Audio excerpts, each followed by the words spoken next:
Dane news की खबरों के साथ जुड़े रहने के लिए हमारे YouTube चैनल को सब्सक्राइब करें और हमारे Facebook पेज को लाइक करें।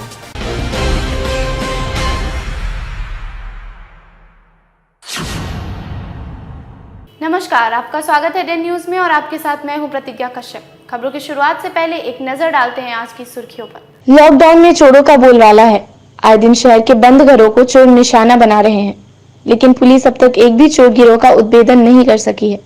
गुरुवार की रात सदर थाना के भिकनपुरा महाराणा प्रताप लेन नंबर 1 में चोरों ने जनरेटर कारोबारी सूरज कुमार के बंद घर में जमकर तांडव मचाया।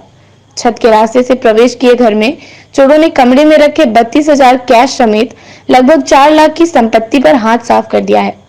गृह स्वामी सूरज कुमार ने बताया कि अगल बगल में स्नैक कारोबारियों का अड्डा रहता है, उन्हीं लोगों के द्वारा इस घटना को अंजाम दिया गया है। वैसे पूरे मामले की जांच पुलिस कर रही है। कल रात को हमको सूचना मिला कि ऐसे आपके घर पर चोरी हुई है, तो आज सुबह सुबह हम यहाँ पहुँचे। चूँकि हमारा स्टेट बैंक में जनरेटर का कार्ड दिया हुआ है मैंने, इसलिए यहाँ नहीं रह पा रहा हूँ। मेरे मम्मी पापा सब लोग मुंबई फंसे हुए हैं लॉकडाउन के कारण। यहाँ आने के बाद मैंने देखा कि हमारे घर से टीवी, सोना चांदी का ये जेवर वगैरह सारा चीज़, कपड़ा, जो भी कीमती सामान है वो सब कुछ यहाँ से सब चोर लोग ले गए। साथ में 32,000 रुपया नगद था, वो भी ले गए।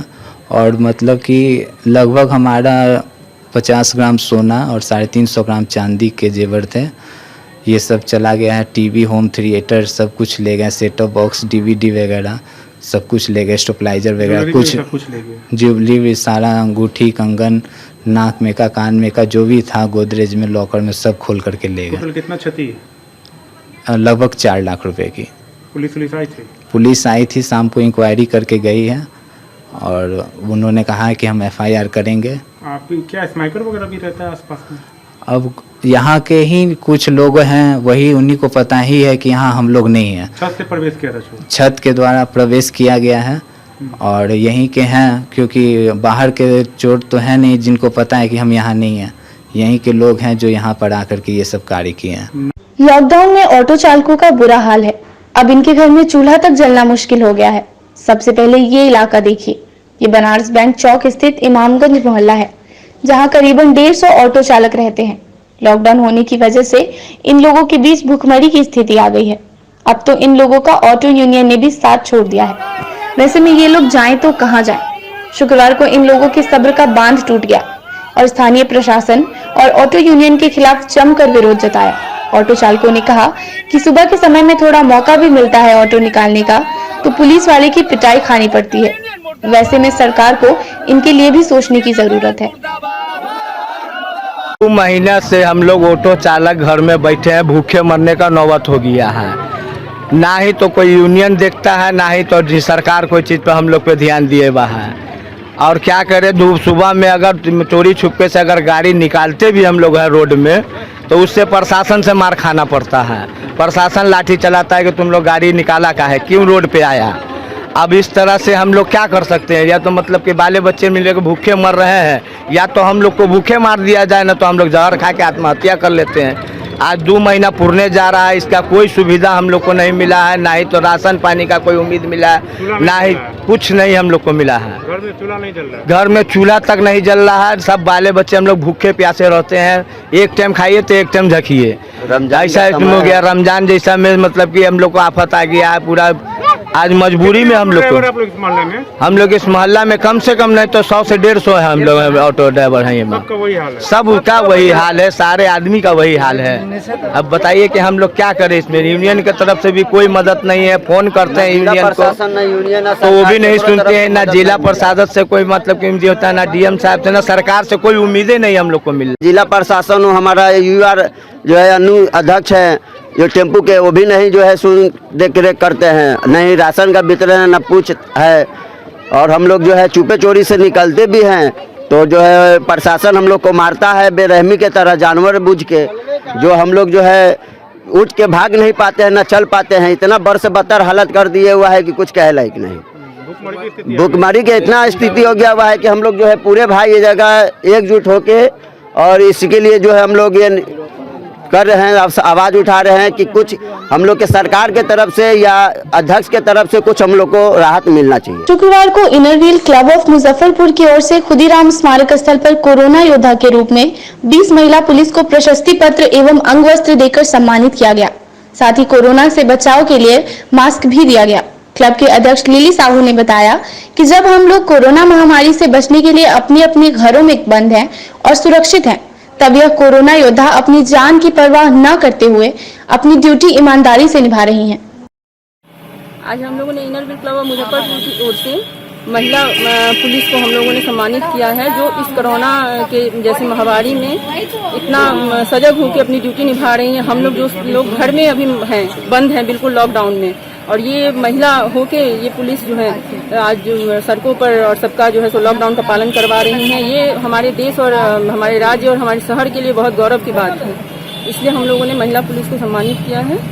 जी ये जो संघ इनर व्हील जो है महिलाओं का, इन लोगों ने हम लोग को सम्मानित किया। हम लोगों के कार्य को लेकर इन लोगों ने सम्मानित किया ताकि हम लोग जो धूप में एक महिला होकर सारे कार्य को हम लोग करते रहते हैं। इन्हीं सब चीज़ों को लेकर शायद इन लोगों के मन में जो भी आए खुशी आई, इसको लेकर हम लोग इन लोगों ने सम्मानित किया। लॉकडाउन में शराब माफिया अलग अलग हथकंडे अपनाकर शराब की होम डिलीवरी कर रहे हैं। गुरुवार से लेकर शुक्रवार तक मुजफ्फरपुर पुलिस ने शराब के प्रति विशेष ड्राइव चलाकर अलग अलग थाना क्षेत्रों से लगभग 1 दर्जन शराब कारोबारी को शराब के साथ गिरफ्तार किया है। बुधवार की रात नगर पुलिस ने मोतीझील माई स्थान गली में छापेमारी कर एक वार्ड पार्षद के रिश्तेदार को शराब के साथ गिरफ्तार किया है।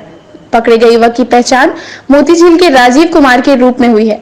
वहीं शुक्रवार को नगर पुलिस ने छापेमारी कर छाता बाजार प्रति टोला से शराब कारोबारी सौरभ कुमार को गिरफ्तार किया है। सौरभ के पास से भारी मात्रा में शराब और बियर पुलिस ने बरामद किया है। पुलिस की माने तो सौरभ घर घर घूमकर शराब की होम डिलीवरी करता था। वहीं अहियापुर और सदर पुलिस ने आधा दर्जन शराब कारोबारियों को पकड़कर जेल भेजा है। ये कल सूचना मिली कि होम डिलीवरी करते हैं राजीव कुमार, मोतीझील के हैं। उस पर छापामारी किया गया, उसमें इंग्लिश शराब पकाया है अच्छा खासा मात्रा में। उनको गिरफ्तार करके जेल भेजा गया है। शराब माफिया पर किस तरह का नकेल कसा जाए लॉकडाउन में? जो भी सूचना मिल रही है हम लोग सूचना संकलन कर रहे हैं, करके उस पर कार्रवाई कर रहे हैं। इसमें काफ़ी गिरफ्तारी भी हम लोग किए हैं अब तक। आगे भी कार्रवाई जारी है? एकदम जारी है। लॉकडाउन के दौरान जिले के निजी स्कूल एवं कोचिंग संस्थानों के शिक्षकों को भारी परेशानियों का सामना करना पड़ रहा है। इन निजी स्कूलों के संचालक वेतन देने में खुद को अक्षम बता रहे हैं। स्कूल से पेमेंट बंद होने से शिक्षक एवं कर्मी कर्ज लेकर काम चला रहे हैं। जिनके वेतन बंद हैं, वे नौकरी जाने के डर से जुबान खोलने को भी तैयार नहीं है, लेकिन दबी जुबान से वेतन नहीं मिलने की बात को स्वीकार कर रहे हैं। वहीं कुछ बड़े स्कूल के संचालक हैं जो अपने कर्मियों को आधा वेतन दे रहे हैं। वहीं प्राइवेट स्कूल एसोसिएशन वेलफेयर के जिला अध्यक्ष शेखर कुमार ने बताया कि बच्चों के स्वजनों के द्वारा 2 महीनों से फीस नहीं दिया गया, इसको लेकर आधा वेतन देना पड़ रहा है। ऐसे में उन्होंने छात्र छात्राओं के अभिभावक से अपील किया कि वह स्कूल फी देने की पहल करे, ताकि शिक्षकों एवं स्कूल के अन्य कर्मियों को सुचारू रूप से वेतन दिया जा सके। देखिए, अभी जो प्राइवेट स्कूल्स जितने भी हैं उसमें किसी न किसी रूप से सभी विद्यालय लॉकडाउन के कारण बंद है और कहीं भी किसी ऑफिस में कोई काम नहीं हो रहा है। और थोड़ा बहुत 1-2 स्टाफ आते भी हैं जो साफ सफाई के लिए, चूँकि लाइब्रेरी है, लैब है, तो स्कूल पूरी व्यवस्था जो है भी ठप है। और ऐसे में सबसे ज़्यादा कठिनाई आ रही है प्राइवेट स्कूल्स के जो टीचर और जो एम्प्लॉइज़ हैं उनको, क्योंकि पेरेंट्स के पास से जो फ़ी आ रहा है उसका रेशियो बहुत कम है कि बहुत कम लोग ऐसे हैं जो फ़ी दे रहे हैं। खास करके जो छोटे स्कूल है, जो मिडिल मध्यम वर्गीय स्कूल है, उनको बहुत परेशानी है, क्योंकि उनके पास कोई ऐसा सरप्लस मनी नहीं रहता है या उनकी व्यवस्था इतनी अच्छी नहीं होती है। उनके पास उनका जो इंफ्रास्ट्रक्चर और उनका जो आर्थिक स्थिति है कि वो अपने कर्मचारियों को वेतन दे सके।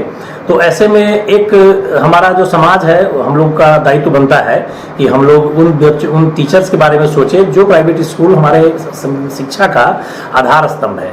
उसके जो टीचर हैं वो पूरी मेहनत के साथ, तन्मयता के साथ बच्चों को पढ़ाते हैं और वो भी समाज के ही सदस्य हैं। और कहीं न कहीं से उनकी आर्थिक स्थिति पर असर पड़ा है और वो परेशान है। कोई कर्ज लेकर जीवन यापन कर रहा है, किसी स्कूल में पेमेंट मिल रहा है, किसी में नहीं भी मिल रहा है, चूँकि परेशानी में है स्कूल। तो ऐसे में ज़रूरत है कि जो टीचर हमारे बच्चों को पढ़ाते हैं, हमारे समाज के ही सदस्य हैं, उनके लिए समाज को भी सोचना होगा। ये हम लोग की भी नैतिक जिम्मेदारी बनती है कि हम लोग जो विद्यालय है प्रबंधन से बात करें। फी 1-2 महीने 3 महीने का है, उसमें 1-2 महीने हम लोग जो विद्यालय प्रबंधन है वो इस फी को कम भी कर सकते हैं, ऐसा नहीं है।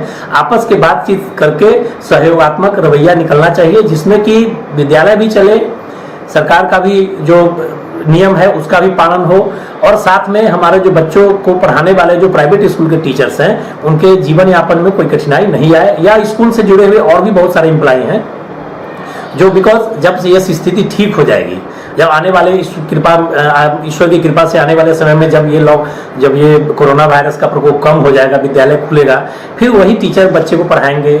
फिर ये जरूर है कि सोशल डिस्टेंसिंग का पालन होगा, बहुत सारे नियम कानून चेंज होंगे, लेकिन टीचर्स वही रहेंगे। कोई ऐसा तो नहीं कोई नए टीचर मार्केट में आ जाएंगे पढ़ाने के लिए बच्चों को, फिर वही संबंध रहेगा। तो हम लोग को चाहिए कि ये जो विवाद का विषय बन रहा है कि प्राइवेट स्कूल को फी दे न दे, इसमें सरकार की तरफ से ऐसी कोई सूचना किसी विद्यालय को नहीं प्राप्त हुई है कि फी नहीं देना है। ये कहीं न कहीं से लोग अपने मन से कुछ लोग ये कर रहे हैं कि फी नहीं देना है, लेकिन इसमें है कि हम लोग समाज के साथ हैं, हम लोग भी समाज के अंग हैं, और अगर किसी को परेशानी है फी देने में, वाकई में समस्या है, तो हम लोग सहयोग का रवैया अपनाएंगे, और बातचीत के द्वारा हम लोग चाहेंगे कि समाज के सदस्य भी अपनी जिम्मेदारी को ले आगे आए, और प्राइवेट स्कूल प्रबंधन भी इसमें आगे बढ़कर आए कि दोनों के बीच एक ऐसा सहयोग हो कि स्कूल प्रबंधन और समाज के सदस्य मिलकर एक ऐसी स्थिति कायम करे जिसमें कि जो स्कूल के टीचर हैं, जो हमारे शिक्षकेतर कर्मचारी हैं, उनको जीवन यापन की कठिनाई नहीं आए। ये बहुत ही एक ऐसी स्थिति है, कष्टप्रद स्थिति है, जिसमें कि सब लोग कहीं न कहीं से परेशान हैं। शुक्रवार को नगर निगम के कार्यालय में 2 महीने से पेंशन न मिलने को लेकर कामगार यूनियन ने 1 दिवसीय धरना दिया। इस धरने में पेंशनधारी बुजुर्ग महिलाएं भी शामिल हुई। धरने के माध्यम से यूनियन ने नगर आयुक्त को चेतावनी दी कि अगर हम लोगों का पेंशन नहीं दिया गया तो आगे आमरण अनशन होगा। यूनियन के अध्यक्ष ने बताया कि पेंशन न मिलने के कारण हमारे घर में खाने का एक दाना भी नहीं है, कर्जा लेकर घर चलाने को मजबूर हैं, और बुजुर्ग हैं तो दवाई में भी पैसा लगता है, लेकिन दवाई भी नहीं खरीद पा रहे हैं, जिसके कारण बीते दिनों हमारे एक पेंशनधारी की मौत हो गई थी। मांग है, उस दिन भी हम प्रदर्शन किए थे। प्रदर्शन करने के बाद भी नगर आयुक्त द्वारा इसको संज्ञान नहीं लिया गया।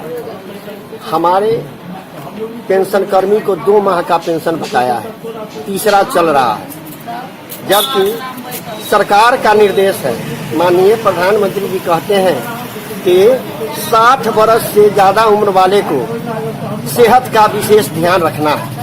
तो हम सेहत का क्या विशेष ध्यान रखेंगे? यहाँ तो पेट में अन्न है ये नहीं, यहाँ खाने के लिए, इलाज कराने के लिए जो उम्र के देख रहे हैं कि 70 वर्ष 72 वर्ष की महिलाएं बैठी हुई है, इनको इलाज कराने का पैसा नहीं है।